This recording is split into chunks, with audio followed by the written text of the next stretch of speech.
Hi అండి, ఇది ఏం పప్పు చెప్పగలుగుతారా? ఇది బీరకాయ పప్పు. ఇది చూసావా, చాలా ఫైబర్. ఇది బీరకాయ అంటే బీరకాయ నేను తొక్కు ఎక్కువ తీయకుండా వేసి పప్పు, ఎర్ర కందిపప్పు వేసి చేస్తున్నాను. నేను పప్పు, ఎర్ర కందిపప్పు కూడా దీంట్లో నానబెట్టుకున్నాను. నేను ఎర్ర కందిపప్పు కూడా దీంట్లో ఉంది.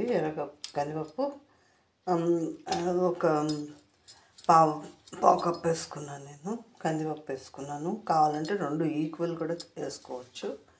ఇప్పుడు దీంట్లో నేను బీరకాయ తరిగి పెట్టుకున్న ఒక 3 టమాటాలు తీసుకున్నాను. ఇంకొక టమాటా ఇక్కడ ఉంది, 3 టమాటాలు తీసుకున్నాను. ఒక ఆనియన్, చింతపండు కనిపిస్తుంది కదా. మిర్చి అయితే నేను అలానే వేస్తే మనకి ఘాటుగా అనిపిస్తుంది కాబట్టి లైట్గా దాన్ని పెనంలో వేసి నేను రోస్ట్ లాగా చేసుకున్నాను. అది చూసారా, ఘాటు అనిపించింది అనమాట. సో ఇప్పుడు మనము ఏం చేస్తామంటే కుక్కర్లో పెట్టేసి అన్నీ వేసి పెట్టేస్తాం ఒకేసారి. కుక్కర్లో పప్పు వేసేస్తాము.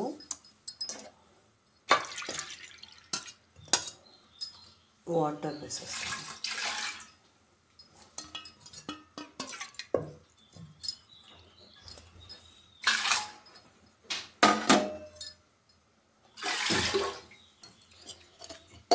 ఇప్పుడు చిల్లీని ఇలా కట్ చేసి వేసుకుంటాం మనంతా.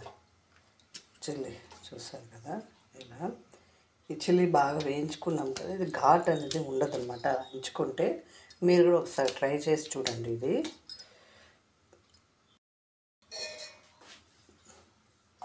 ఆయిల్ వేసుకుందాము. పప్పు పొంగకుండా ఉండడానికి 2 స్పూన్ ఆయిల్ వేసుకుందాము.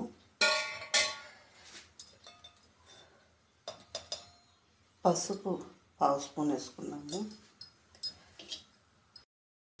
ఆనియన్ వేసుకున్నాము. ఇప్పుడు మనము కట్ చేసుకున్న బీరకాయలు వేసుకున్నాము. బీరకాయలు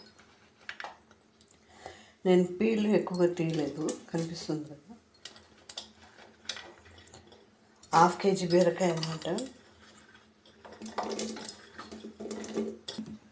ఒక 3 విజిల్స్ చాలు, ఉడికిపోతుంది పప్పు.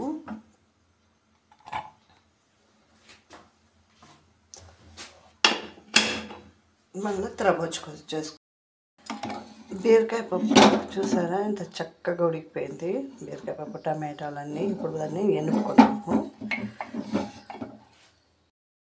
బీరకాయ పప్పుకి ఆవాలు, జీలకర్ర వేస్తాను.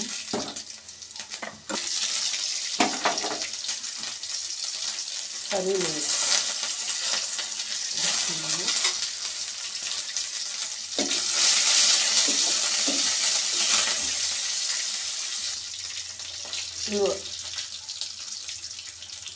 పప్పుకి ఇంగ వేసుకుంటే బాగుంటుంది.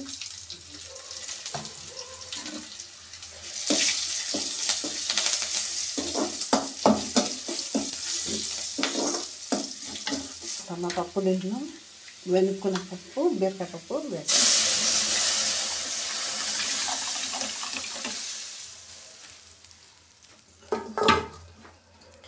బీరకాయ పప్పు రెడీ. మీరు ఇలా ఒకసారి